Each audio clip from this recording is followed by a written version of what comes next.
میں امداد سن رہا ہوں، خبریں اچھی نہیں ہیں عمران خان صاحب کے لیے، تحریک انصاف کے لیے بڑے بڑے فیصلے ہو رہے ہیں. اسلام آباد کی جو خبریں ہیں، اسلام آباد کی جو فضائیں ہیں، اسلام آباد کے جو بڑے بڑے ایوان ہیں، بڑے بڑے دفاتر ہیں، اور اس کے ملحقہ اسلام آباد سے راول پنڈی، وہاں پر سرگرمیاں بہت تیز ہوئی ہیں، اور فوکس ایک ہی ہے کہ جو کچھ ہوا ملک کے ساتھ گزشتہ اپنا کچھ دنوں میں، اور اس کے بعد جو کچھ ہو رہا ہے اس کو سنبھالا کیسے جائے، اور جو لوگ ملوث ہیں اس سارے اپنا جلاؤ گھیراؤ میں، فساد میں، انتشار پھیلانے میں، شرپسندی میں، ان کا کلا کما کیسے کیا جائے. کیونکہ ایک طرف عدالتیں ہیں جو رہائیاں دے رہی ہیں، دوسری طرف ادارے ہیں، فوج ہے، حکومت ہے، انتظامیہ ہے، جو کم از کم جو 9 اور 10 مئی کے واقعات ہیں عمران خان صاحب کی گرفتاری کے بعد، ان واقعات میں ملوث لوگوں کو کسی طور پر بھی بخشنے کو تیار نہیں ہے، اور ان کو اپنا کیفر کردار تک پہنچانے کے لیے مسلسل اجلاس ہو رہے ہیں، مشاورتیں ہو رہی ہیں. ابھی جب میں آپ سے بات کر رہا ہوں تو تھوڑی دیر پہلے اسلام آباد ہائی کورٹ نے فواد چودھری کو رہا کیا، ضمانت پر رہائی کا حکم دیا گیا. فواد چودھری صاحب ضمانت لے کر سرخرو ہو کر باہر جا رہے تھے.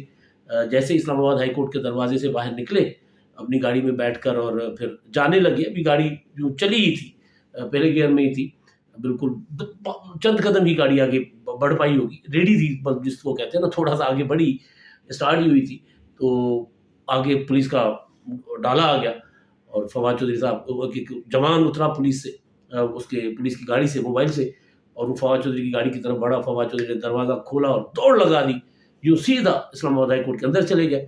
اور اندر جا کر خبریں ہیں کہ وہ گر گئے. ظاہر ہے خوف، ہراس اور جس طرح کی چیزیں ہو رہی ہیں اس میں پوری کی پوری تحریک انصاف پر ایک خوف طاری ہے.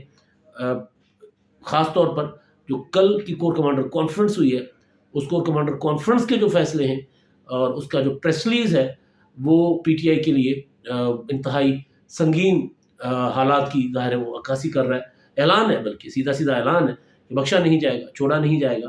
اس کے بعد تحریک انصاف نے بھی اپنا ایک پریس ریلیز جاری کیا، پہلے بھی کیا تھا جب D G I S P R نے 9 مئی کے واقعات کے بعد، 10 مئی کے واقعات کے بعد ایک پریس ریلیز جاری کیا تھا، جس میں شرپسند کہا گیا تھا تحریک انصاف کو.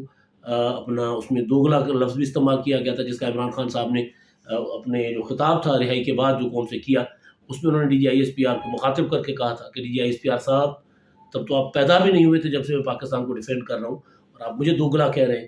تو وہ اپنا اس پریس ریلیز میں بھی کے بعد بھی تحریک انصاف نے اپنا موقف دیا تھا، اور انہوں نے یہ کہا تھا کہ جی جو واقعات ہوئے ہیں یہ ہم نے نہیں کیے. اب یہ ایک ظاہر ہے پبلک کنزمپشن کے لیے تو بات ٹھیک ہے. اس طرح بندہ اگر کہے کہ جی یہ جو کچھ جلاؤ گھیراؤ ہوا ہے، جیسے میں اکثر کہتا رہتا ہوں، آپ کو گزارش کرتا ہوں کہ الطاف حسین صاحب جب کراچی میں جلاؤ گھیراؤ کی سیاست کرتے تھے تو مار دھاڑ کی سیاست کرتے تھے، لوگوں کو بھرواتے تھے، تو سمپلی ایک کال ہوتی تھی کہ پرامن احتجاج کیا جائے. اور پرامن احتجاج جو ہے وہ کراچی شہر کو آگ اور خون کی اس میں دھکیل دیتا تھا. تو کہنے میں، اور پھر یہ وہ بھی کہتے تھے ہمارے لوگ نہیں ہیں، اور اس وقت میڈیا بھی اتنا ظاہر ہے وہ ہوتا تھا پابند کہ وہ کہتے تھے چند نامعلوم مشتعل نوجوانوں نے فائرنگ کر کے اتنے لوگ مار دیے. چند نامعلوم مشتعل، اور نامعلوم تب سے ہے یہ جو ٹرم میڈیا میں آتی ہے، اور اس کو دہشت گرد بھی نہیں لکھتا تھا میڈیا، شرپسند بھی نہیں لکھتا تھا، نامعلوم مشتعل نوجوان. تو یہ ایک رہا ہے وتیرہ اس طرح کے لوگوں کا جو جلاؤ گھیراؤ کرواتے ہیں. تو اب عمران خان صاحب جو ہے مسلسل اس بات پہ کہ جی ہم نے نہیں کروایا، یہ سارا کچھ ہمارے خلاف ایک سازش تھی، ہمارے خلاف ایک سازش کے تحت لوگوں کو اپنے اندر ہمارے اندر ڈالا گیا. آپ کو یاد ہوگا جب عمران خان صاحب کی گرفتاری کا جو پہلا آپریشن ہوا تھا اپنا 14 اور 15 مارچ کو، آپریشن تو نہیں تھا، گرفتاری کی کارروائی تھی، لیکن عمران خان صاحب نے اس کو ریزسٹ کیا تھا. تو اس کے بعد عمران خان صاحب نے کہا تھا کہ دوبارہ اٹیک کریں گے، دوبارہ آئیں گے، اور پولیس کی وردیوں میں، پولیس نہیں، پی ٹی آئی کے جھنڈے میں پولیس کے لوگ ہوں گے، جنہوں نے پی ٹی آئی کا جھنڈا پکڑا ہوگا، پی ٹی آئی کی وہ نشانیاں ساری پکڑی ہوں گی، تاکہ وہ یہ لگے کہ پی ٹی آئی کے لوگ ہیں. پھر یہ اپنے ہی 2-4 پولیس والے مار دیں گے، اور اس کے بعد ہمارے لوگوں کو مارا جائے گا. تو یہ پراپر عمران خان صاحب جو ہے وہ اس طرح کی کہانیاں شروع سے بناتے رہتے ہیں، کیونکہ اب جو چیزیں سامنے آ گئی ہیں، اس طرح کی تردید جو ہے اس کے لیے ناکافی ہے. ثبوت کافی سارے سامنے آ گئے ہوئے ہیں. وہ یہ ہے کہ جی جو آڈیوز ہیں، جو ویڈیوز ہیں، اس میں مطلب میں کل دیکھ رہا تھا، کسی مجھے دوست نے بھیجی، وہ مجھے لگ رہا ہے کہ کچھ پرانی ہے وہ ویڈیو شہریار آفریدی صاحب کی. وہ علل اعلان کہہ رہے ہیں کہ جی ایچ کیو چلیں, جی ایچ کیو پر ہم آئیں گے, اور پشتوں میں بھی کہہ رہے ہیں پشتونوں نکلو, پختونوں آؤ ادھر آؤ. تو ظاہر ہے ان واقعات میں 2-3 ٹارگٹ تھے اس ساری صورتحال کے. ایک تو یہ تھا کہ میں ڈے ون سے گزارش کرتا آ رہا ہوں کہ ایک ٹارگٹ یہ ہے عمران خان صاحب کی سیاست میں, جو وہ ڈیلیبریٹلی کر رہے ہیں یا پتہ نہیں, لیکن اس میں یہ ضرور ہے کہ اس کا نقصان جو ہوگا وفاق پاکستان کو یہ ہوگا کہ پنجاب میں اگر کسی پشتون کو کچھ ہو جاتا ہے تو پھر عمران خان صاحب اس کو بھی ایکسپلائٹ کریں گے. اس لیے وہ پشتونوں کو استعمال کر رہے تھے پہلے دن سے. لاہور میں آپ دیکھیں زیادہ تر لوگ جو گرفتار ہوئے تھے جب 14 اور 15 مارچ والے, ان میں کافی سارے ہمارے پشتون بھائی تھے. ظاہر ہے وہ بیچارے کارکن ہیں, پولیٹیکل ورکر ہیں, اور پاکستان میں پابندی تو کوئی نہیں ہے کہ کوئی کہاں جا کر اپنی سیاست کرے یا کہاں جا کر نہ کرے, تو پابندی تو کوئی ہے نہیں, ان کا حق ہے آ کر کرے, لیکن اس کا جو نتیجہ ہوتا ہے وہ اچھا نہیں ہوتا وفاق کے لیے. تو وہ جو شہریار آفریدی کی آڈیو ہے, جی ایچ کیو چلو, پھر پشتوں میں بھی کہتے ہیں کہ پٹھانوں آ جاؤ, پشتونوں آ جاؤ, تو وہ ایک پراپر آرگنائز طریقے سے بڑے عرصے سے تحریک انصاف جو وہ عمران خان صاحب جو اپنے لوگوں کو اشتعال دلا رہے ہیں. اب اپنا ایک عالیہ حمزہ ہیں, ان کی بھی ویڈیو ہے, تو للکارا جا رہا تھا, باضابطہ للکارا جا رہا تھا کہ یہ ہم آئیں گے, اور پھر ہم وہ نہیں ہیں. عمران خان صاحب کہتے ہیں کہ یہ وہ دور نہیں ہے, میں بھٹو نہیں ہوں کہ میں ایسے پھانسی چڑھ جاؤں گا, یہ میں عمران خان ہوں. تو یہ بات سمجھ آ بھی رہی ہے. اور اس کے لیے پھر جو فواد چودھری صاحب کی میں بتا رہا تھا, آپ کو گزارش کر رہا تھا کہ فواد چودھری صاحب کی ضمانت ہو گئی, اور ضمانت کے بعد فواد چودھری باہر آ رہے ہیں, اور پھر پولیس آ گئی پکڑنے, اور وہ بھی تھی اینٹی ٹیررسٹ فورس جو ہوتی ہے پولیس کی, وہ آ گئی. اب یہ جو گرفتاریاں رہائیاں تو ہو رہی ہیں, لیکن اب جو گرفتاریاں اور یا جو گرفتار ہیں یا جو مزید گرفتاریاں ہوں گی وہ اب ہوں گی آرمی ایکٹ کے تحت اور آفیشیل سیکرٹ ایکٹ کے تحت. تو اس میں ظاہر ہے اس کے انجام اس کا کوئی اچھا نہیں ہوگا. جو میں بات کر رہا تھا کہ یہ جو صورتحال ہے وہ اسلام آباد میں یہاں پر پتہ دے رہی ہے کہ یہاں پر تمام ادارے فوکسڈ ہیں اس بات پر کہ یہ جو کچھ ہوا ہے اس میں ملوث لوگوں کو کسی طور پر بھی جو ہے وہ بخشا نہیں جائے گا. ظاہر ہے اب آرمی ایکٹ کے تحت جو اگر آگے ٹرائل ہوتے ہیں تو اس میں کیونکہ آرمی ایکٹ میں غداری ہوگی, بغاوت ہوگی, فوج کو اکسانا ہوگا, اس میں فوج کے اپنے لوگ بھی ممکن ہیں, مطلب جس طرح کور کمانڈر لاہور ہیں ان کے متعلق ان کو ہٹایا گیا ہے, ان کے متعلق خبریں ہیں کہ ان کے خلاف بھی کارروائی ہو رہی ہے. تو فوج کے اندر بھی اگر کوئی ایسے لوگ ہیں تو ان کے خلاف بھی کارروائیاں ہوں گی, ان کا تو خیر کورٹ مارشل ہوگا. پھر ہو سکتا ہے کہ اگر کوئی ثابت ہو جاتا ہے کہ فوج سے اندر کچھ لوگ ان کے ساتھ ملوث تھے تو پھر اسی کورٹ مارشل میں کہا جاتا ہے کہ سویلین کا کورٹ مارشل بھی ہو سکتا ہے. تو بہرحال جو معاملات ہیں وہ دن بدن سنگین ہوتے جا رہے ہیں, اور عمران خان صاحب جو ہے وہ ڈسون کر رہے ہیں ان واقعات میں ملوث لوگوں کو. ایک طرف ڈسون کر رہے ہیں, دوسری طرف جو ہے وہ جو مارے گئے لوگ ان کے ساتھ ان کی جو ہے وہ تاحیات ان کے والدین کی یا ان کے بچوں کی کفالت کا بھی کہہ رہے ہیں کہ ہم فنڈ قائم کریں گے, پی ٹی آئی چندہ اکٹھا کرے گی اور ان کے گھر چلائے گی. تو ایک طرف یہ ہے اگر وہ آپ کے لوگ نہیں تھے تو پھر آپ یہ کیوں کر رہے ہیں.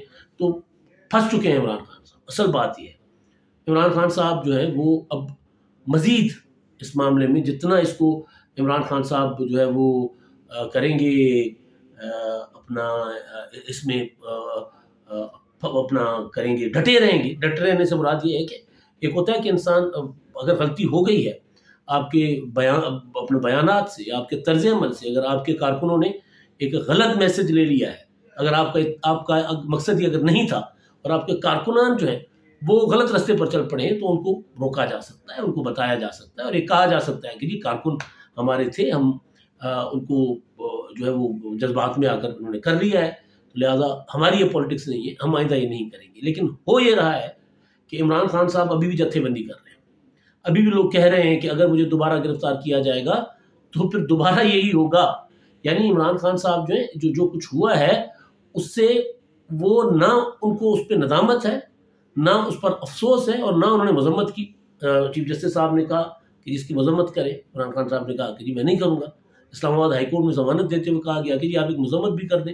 انہوں نے نہیں کی ابھی تک مذمت, بلکہ کہا کہ جی مجھے دوبارہ گرفتار کیا جائے گا تو دوبارہ یہی صورتحال ہوگی, دوبارہ اسی طرح کے حالات پیدا ہو جائیں گے. اس کا مطلب یہ, اس کا مقصد یہ کہ عمران خان صاحب جو ہے ابھی تک اپنا اسی مائنڈ سیٹ کے ساتھ کام کر رہے ہیں کہ میں ان کو اگر کچھ کوئی ان کی طرف بڑھے گا تو پھر لوگ اسی طرح ریئیکٹ کر کور کمانڈر ہاؤس بھی جائیں گے، GHQ بھی جائیں گے. تو یہ جو صورتحال ہے. اس کے علاوہ ایک اور صورتحال جو زمان پارک کی ہے. زمان پارک ابھی تک اسی طرح ہے. ایک حصار میں عمران خان صاحب بیٹھے ہوئے، کارکن بٹھائے ہوئے باہر. ابھی جو خبریں آ رہی تھی کہ کچھ مفرور جو ہے زمان پارک میں ہیں، پولیس کی رپورٹس ہیں اور کچھ ویڈیوز بھی آ گئی ہوئی ہیں کہ جو عمران خان صاحب کے بھانجے ہیں حسان نیازی، جو لیڈ کر رہے تھے، اور وہ کھڑے ہو کر انہوں نے ایک گاڑی پر کھڑے ہو کر تقریر بھی فرمائی تھی، اور انہوں نے وہ جو کور کمانڈر کی پتلون ڈنڈے پر رکھ کر اس کو کہا تھا کہ بھائی صاحب کی جو ہے وہ کمر 50 ہے. تو وہ حسان نیازی صاحب اندر بیٹھے ہوئے زمان پارک میں.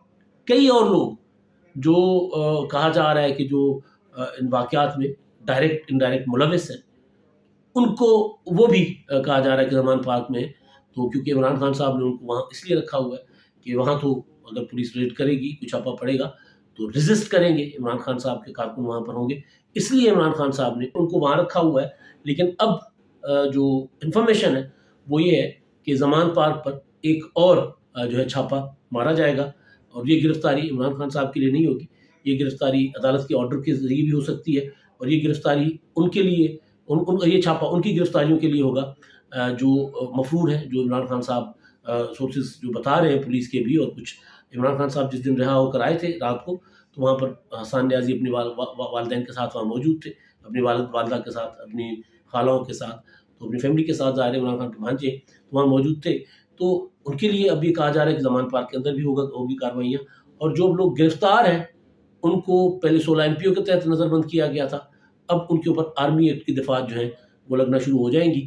تو اس کے بعد پھر ان کی جو اپنا ضمانتیں ہیں وہ نہیں ہوں گی، اور ضمانتوں کے علاوہ جن کی ہو بھی رہی ہیں ان کو بھی گرفتار کیا جا رہا ہے، بار بار گرفتار کیا جا رہا ہے. ایک مقدمے میں ضمانت ہو جاتی ہے تو دوسرے میں گرفتار کر لیا جائے گا، کیونکہ طے کر دیا گیا ہے کہ یہ والا رویہ اگر اس کو ٹالریٹ کیا گیا، اگر اس کو برداشت کیا گیا، تو پھر کل کو کوئی بھی اٹھے گا، کل کو کوئی بھی کسی بھی ادارے کے اوپر حملہ کر لے گا. اور خاص طور پر دفاعی ادارے، فوج ظاہر ہے، فوج کی طاقت کو للکارا جاتا ہے.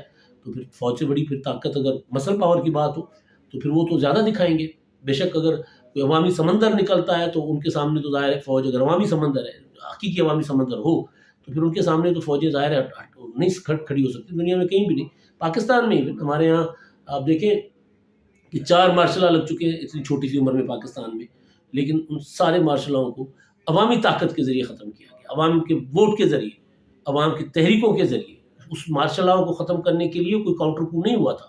یہ نہیں ہوا تھا کہ کوئی اور جرنیل آیا اور اس نے کہا کہ جی اب ہم جمہوریت بحال کرتے ہیں آپ چاہیں. ایسا نہیں ہوا. لوگوں نے مجبور کیا، لوگوں نے ادارے کا مائنڈ بدلا. ابھی بھی جو موجودہ فوجی کمان ہے وہ کہتی ہے کہ جی ہم اپنا سیاست میں مداخلت نہیں کریں گے، ہم نے تاریخ سے سبق سیکھا ہے. تو جو موجودہ کمان یہ بات کری تو یہ بھی عوامی رائے، عوامی رد عمل، عوامی طاقت کا جو ہے وہ اپنا کیا کہتے ہیں اثر ہے. تو اب عمران خان صاحب جو ہیں ان کے لیے اگر اس طرح کے عوام نکل پڑتے ہیں اور پھر فوج اس کے سامنے مجبور ہو جائے تو ایک الگ چیز ہے. لیکن یہ جو چیز کی گئی ہے اس پر فوج اور کوئی بھی ادارہ، ایون پارلیمنٹ، ٹالریٹ کرنے کو تیار نہیں ہے. تو اس لیے گرفتاریاں ہوں گی، بار بار ہوں گی، مقدمات چلیں گے اور سزائیں ہوں گی، سخت سزائیں ہوں گی. یہ جو اپنا آرمی ایکٹ ہے، غداری، بغاوت، اس میں سزائے موت بھی ہو سکتی ہے، عمر قید بھی ہو سکتی ہے. عمران خان صاحب بذات خود ان کے خلاف انہی جو ہے وہ قوانین کے تحت مقدمات چلائے جائیں گے. تو یہ بڑا سنگین صورتحال ہے، یہ کوئی اچھی صورتحال نہیں ہے. اس صورتحال کو بیان کرتے ہوئے بھی مطلب بندہ جو ہے نا وہ جس کو کہتے ہیں کہ دل پر ہاتھ پڑتا ہے کہ یار یہ کیا ہو رہا ہے ملک میں. لیکن یہ ہو رہا ہے اور اس طرح مجبور کیا جا رہا ہے کہ جو عمران خان صاحب نے پرورش تربیت کی ہے لوگوں کی، اس کے لیے پھر وہ لوگ مجبور ہیں. تو اسلام آباد میں جو ہے وہ تیزی کے ساتھ فیصلے ہو رہے ہیں، تیزی کے ساتھ اقدامات ہو رہے ہیں. اور ابھی جب میں بات کر رہا ہوں تو خبر آئی کہ جناب وہاں پر اپنا پارلیمنٹ نے وہ جو توہین پارلیمنٹ کا بل پاس کر لیا ہوا ہے. وہ توہین پارلیمنٹ کا بل غصہ تو تھا عدالت پر، چیف جسٹس صاحب نے وہ جو پارلیمنٹ کی جو قانون تھا پریکٹس اینڈ پروسیجر ایکٹ وہ روک کے رکھا ہوا ہے. پارلیمنٹ کے لیے ریمارکس دیے گئے، کہا گیا کہ جناب ایک ہی وزیر اعظم پاکستان میں صرف آیا تھا، ایماندار آیا تھا. اس غصے میں یہ قانون بنا دیا گیا توہین عدالت پارلیمنٹ کا. اب توہین پارلیمنٹ کے قانون میں ایک اور چیز بھی آ گئی کہ اگر کوئی کسی جو رکن کا استحقاق مجروح کرے گا تو اس کو بھی سزا ہوگی. یہ پنجاب میں پرویز الہی صاحب نے یہ قانون بنایا ہوا تھا اور اس میں وہ صحافیوں کے اوپر بھی لاگو ہوتا تھا، پھر صحافیوں نے احتجاج کر کے اپنے آپ کو تو نکلوا دیا. اب حالات کا جبر جو ہے وہ اس طرف لے کر جا رہے ہیں کہ ایسے ایسے قوانین بن رہے ہیں جو کل کو اس حکومت کے بھی گلے پڑ سکتے ہیں. جس طرح آپ پیکا ایکٹ ہے جو سائبر کرائم کا اپنا قانون نواز شریف صاحب کے زمانے میں بنا تھا، اور پھر نواز شریف صاحب کی پوری سوشل میڈیا جو ہے بڑی دبنگ قسم کی تگڑی قسم کی سوشل میڈیا کا ونگ تھا نواز شریف صاحب کا، لیکن وہ سارا کا سارا بیٹھ گیا. وہ اسی جو ہے وہ قانون کے تحت ان کے خلاف کارروائیاں ہوئیں اور وہ چل نہ پایا. عمران خان صاحب نے اس میں ترامیم شرامیم کرنے کی کوشش کی. اب عمران خان صاحب کے لوگوں کو بھی اسی قانون کے تحت سامنے حالات کا، اب یہ جو تنگ آ کر یا غصے میں آ کر پارلیمنٹ نے توہین پارلیمنٹ کا قانون بنایا ہے، اس کو ذرا اس طرح ہونا چاہیے. پارلیمنٹ کی توہین نہیں ہونی چاہیے، اس کا قانون بھی ہونا چاہیے، لیکن اس طرح ہو اس کا مس یوز نہ ہو. لوگ تو بات کریں گے، ہم بات کریں گے، پارلیمنٹ پر تنقید بھی کریں گے، ہم ظاہر کوئی خبر آئے گی تو وہ بھی چلائیں گے، کسی کی کرپشن کی، وزیر اعظم ہو، وزراء ہو. تو اگر وہ استحقاق اس میں استحقاق کو لے کر آ جائیں گے تو پھر کام کیسے چلے گا؟ اصل یہ چیز ہے. تو بہرحال حالات جتنے سنگین ہیں، فیصلے اتنے ہی جلد بازی میں کیے جا رہے ہیں. تو جلد بازی میں کیے گئے فیصلے جو ہوتے ہیں بعض اوقات وہ کاؤنٹر پروڈکٹیو ہوتے ہیں. جس طرح خبریں آ رہی تھی کہ عمران خان کا کورٹ مارشل کیا جائے گا، تو اس دن میں نے کہا تھا کہ یہ فیصلہ غلط ہے. اگر کورٹ مارشل کیا جاتا ہے وہ کاؤنٹر پروڈکٹیو ہوگا. اب جو فیصلے ہو رہے ہیں اس میں یہ اس بات کا وہ تقاضا کرتے کہ ذرا تحمل کیا جائے، صبر کے ساتھ چیزوں کو دیکھا جائے، تدبر کے ساتھ فیصلے کیے جائیں تاکہ وہ کاؤنٹر پروڈکٹیو نہ ہو. تو انہیں پارلیمنٹ کے حوالے سے بھی میں اسی لیے بات کر رہا ہوں. اب تک کے لیے اتنا ہی. اللہ حافظ.